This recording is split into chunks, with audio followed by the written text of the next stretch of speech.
I don't like doing this kind of a job, but I have no option because the job has been thrust on me. It was just last week that Aku Welfare Association, resident in our Federal Capital Territory here, visited my office with the complaint of murderous killing of two of their citizens. One of them is Mr. Ike Chukwuka, a citizen of Ako, resident in Apo district, who entered the Okada and another Okada to go to a destination. At the end of the destination, he paid fare. And the person whom we paid the fare complained that they didn't agree, so to say. In the process of arguing how much this person is entitled to, the next thing is that somebody with advantage of people around him lays blasphemy. And the man was lynched, killed, and burnt to ashes. You know, this happened on the 27th of February 2017. And then on 29th, 2016, and then on 29th May 2016, while Nigerians were celebrating of 16 years in office in Pandojero, Niger State, another citizen of Ako, Chima Ijemugwanyi, an 18-year-old who has just finished writing his JAMB and passed his JAMB with the score of 269, waiting to be admitted into the university, was again killed. What was the reason? That he posted in his Facebook wall an issue which some people within the residents in Niger and Padegoro considered blasphemous. And they came to his house and chased him away to the neighbor's house. He ran away. And those people chased him to the neighbor's house, burnt the whole house, and damaged all the property. And then fished the young man out, killed him and burnt him on the issue of blasphemy. Mr. President, the Constitution of this country at section 38.1 says that every person shall be entitled to freedom of thought, conscience and religion, including freedom to change his religion or belief, and freedom alone freedom either alone or in community with others, and in public or in private, to manifest and propagate his religion or belief in worship, teaching, practice, and observance. You see, this person died. Nobody considered, nobody asked questions. Nobody called him to hear the other side of the law. Fortunately, we're under the rule of law in this country. But nobody called him to hear his own side of the story. And then a band of people just decided to sentence him, and they convicted him and killed him. That should not be done. This is against our fundamental rights here. The right to life, that everybody should have his life. Again, on Thursday, 2nd of June, Mrs. Bridget Abahime, a 74-year-old indigenous of Orodo, and then Bito local government of Imo State, was lynched in Kofa, Wambai Market, near Edison, accused of the same thing, blasphemy, and the person died. Again, a carpenter in Kaduna was reportedly severely and severally stabbed and beaten to stupor in Kaduna for eating on a certain day during the period of Ramadan fasting. All this thing has to border on blasphemy, which many people are now taking upon themselves to accuse anybody and sentence person to death.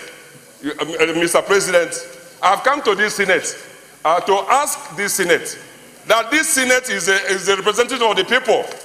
The Constitution of this country has thought it wise to elect the executive, to carry executive functions. And this Constitution also thought it wise that we should be here as a representative of the people to speak. If the executive is not doing the right thing, that we should speak out and work out for a modality that will ensure that there's peace and order in this country. Now disorder is becoming the order. And this cannot be allowed by the Senate. And I know I have asked this, and I asked this that I came under Order 52, dispensing with motion. These people have died. One person is recuperating in a hospital in Kaduna. And each time this thing happens, you have see governors from one part of the country go and pay visits, and that is the end of it. And these people who believe in this religion, there are people who teach them this religion they are practicing. We have to go to the root of this matter. This is not a question of just I stand up here and just make this a discussion, and then it will be noted, and I will ask to sit down. I am asking the Senate that we dispense with Order 52 and discuss this issue. Can you put back your microphone, please? I'm asking this Senate of the Federal Republic of Nigeria that the man died in us to keep silent in the face of tyranny. I'm asking this Senate that the man died in us in the face of persecution, we keep quiet. I'm asking this Senate that man has died in us if we cannot leave everything we are doing today and discuss this issue to give attention to it so that our people can go freely. Can you put back your microphone? We do our fasting. We have been killed or molested by Christians during the period of our fasting for 40 days. I should not also believe that anybody should be killed. Why? Because the Muslims are doing their Ramadan fasting. We are one Nigeria. We believe that this Nigeria should be protected. And I'm asking all of us here that the law is made for man and not made for law. That this Senate should dispense with this notice and dispense this and give you opportunity to read this. Can you put down your microphone? Okay.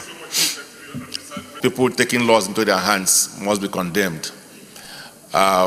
This is a lawful society. Situation where people are policemen, they make themselves policemen, they arrest people, they make themselves prosecutors, make themselves judges, try people and find them guilty, and they are lynched. I think that's completely unacceptable. Life is becoming too cheap in this country. Every day we are assaulted in the internet, videos of people who are murdered, their heads severed in a very gruesome manner, and then we all sit down and watch. I think it's time for government to put a halt to these incessant cases of people being killed and people being lynched, and this issue of life being meaningless. So I think we need to return to our core value of the protection of lives and property of our citizens. So having said this, I think that the Senate have taken note and will ensure that the law enforcement agencies and the federal government will take appropriate action in the cases that have been mentioned. I represent the good people of Enugu North Senatorial District of Enugu State. Mr. Speaker, Mr. President, sorry for a slip of tongue. I am a player in the industry. I understand the language of the Executive Secretary. And we raised some of the issues you are addressing here today when we went for anti-corruption summit in London. In fact, I took pointedly as the Director General of Extractive Industry Transparency Initiative over there in London. We discussed this issue of the oil companies, taking advantage of our weak system, to pillage our economy and rip off this country.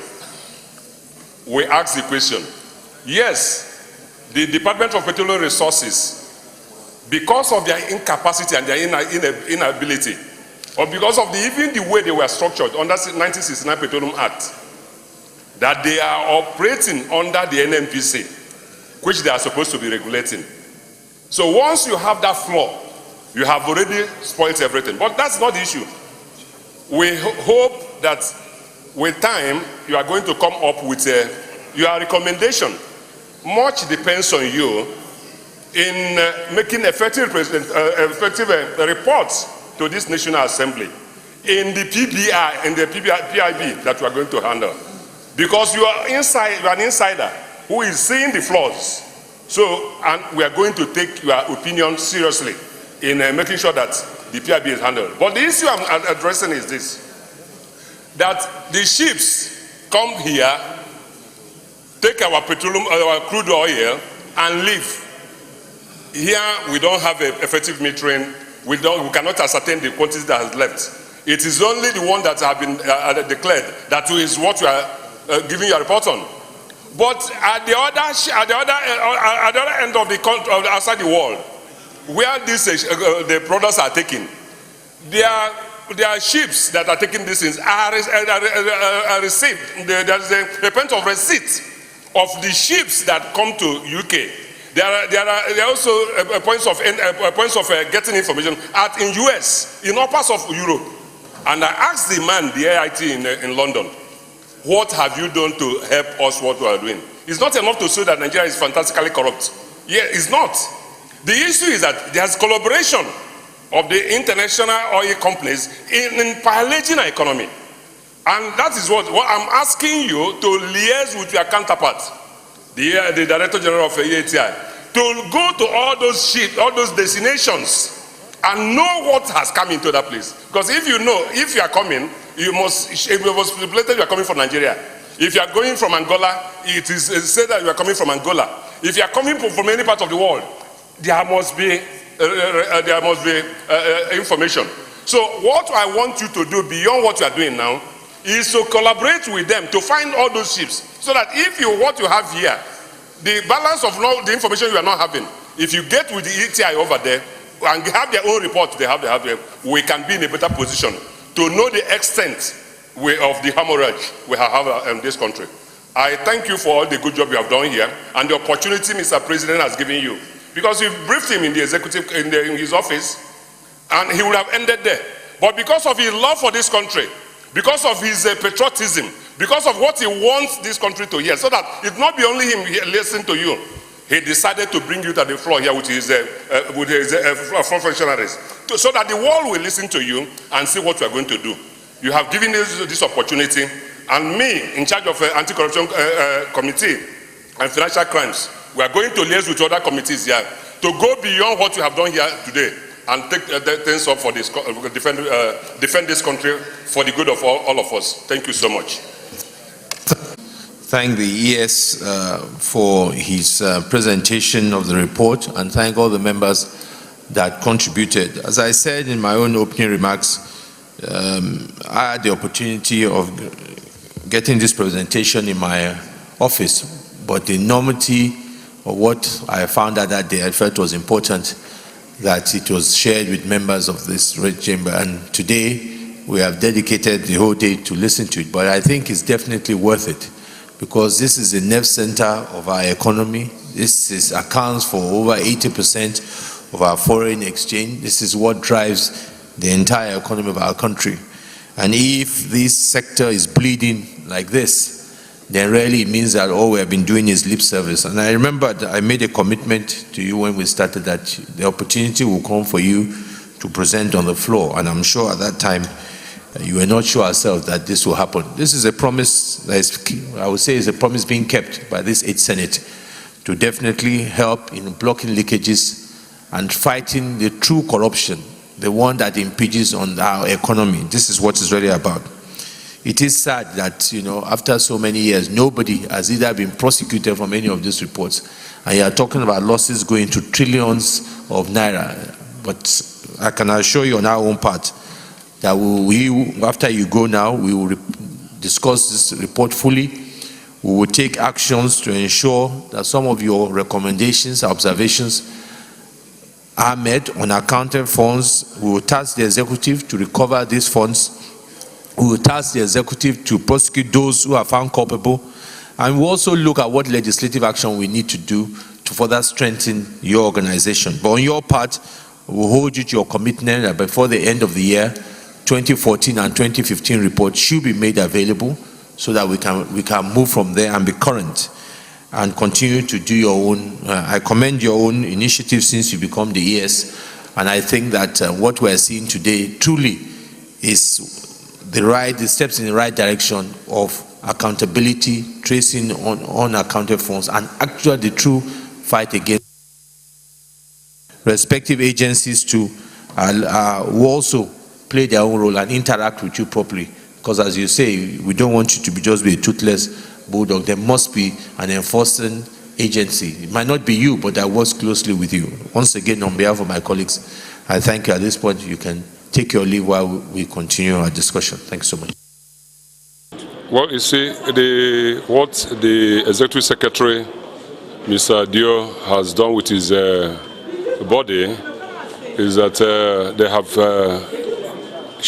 given a signal there is something wrong working with our industries, petroleum, both petroleum and solid minerals, that we have issues in that direction. And especially with the petroleum industry. We have a lot of misrepresentation of facts in that place. We have a lot of changing of this country in terms of the people that are operating and working under that industry. And we as a Senate, having looked at this report, have come up with an opinion. This opinion is that we are going to look into this seriously. You know, because if we cannot get into the problem of NNPC and what with their subsidiaries, what they're doing with the industry, we will never get it right.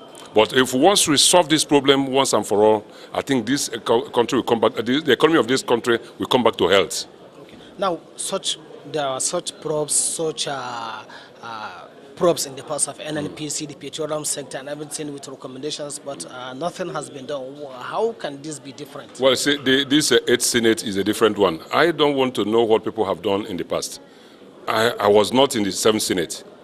It has pleased my people at this point in time to make me, who has been an outsider before, to become an insider in this 8th Senate. With all of us who are here, you know, with all of us who have heard what Nete has said, because when they came on on Kase call to Mr. President, he invited some of us who are line officers in charge of our various important committees to listen to him. So what are you going to do now? That's the precise question. The question we are asking is that we are going to look into this improperly. We are going to invite all the people that are involved in that, involved in the extractive industry in this country. We are going to look at the Department of Petroleum Resources and see what they are doing. You know, what they're doing as a body. You know, we are going to look into the MPDC. We are going to look into the NAPINs. We are going to look into the NLG. We are going to look into what is the job of NNPC in coordinating all these bodies. Or what was in how are they remitting the money into the Federation account? The monies that have moved into all these bodies, how are they doing? How are they operating the accounts? Is NNPC and the subsidiaries a government within government?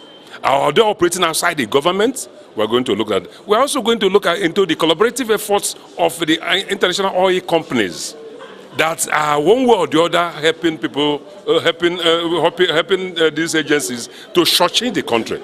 You have listened to what they have said about the flow meter. We produce. The only one you see is the one they declared by the people who have purchased. So how soon are you going to start this work? Definitely, we have said 4 weeks, but I assure you that this Senate is going to work around the clock. Before that 4 weeks, we are going to come, because this has to do with the health of the economy of this country. We are down now. The health of the economic health of this country is down, and we're already on life support. So if we don't do anything serious and drastic about it, for goodness sake, this country, we cannot even implement the 2016 budget, talk less of the 2017. It's going to be a steel bat. In the 2017 budget will be a steel bat. But we are going to work assiduously to ensure that things work well for our people.